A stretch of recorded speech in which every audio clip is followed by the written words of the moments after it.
ちらは防災深谷です。チャイムの放送時刻の変更について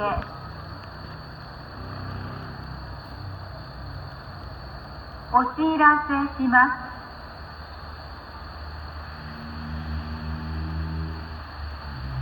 毎日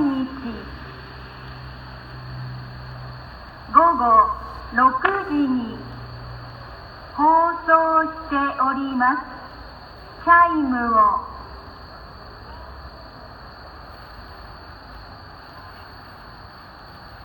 明日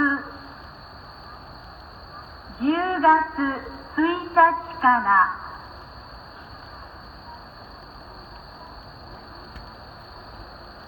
午後5時に変更しますので、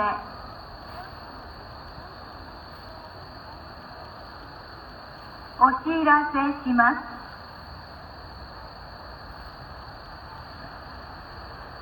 こちらは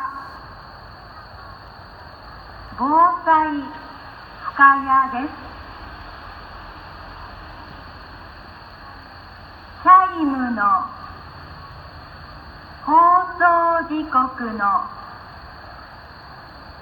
変更について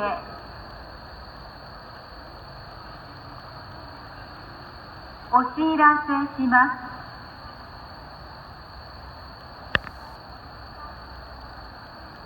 毎日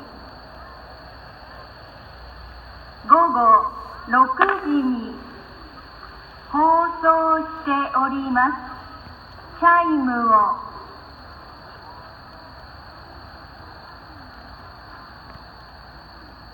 明日10月1日から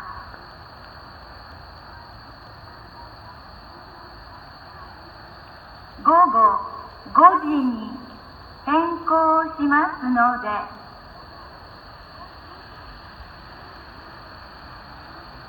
お知らせします。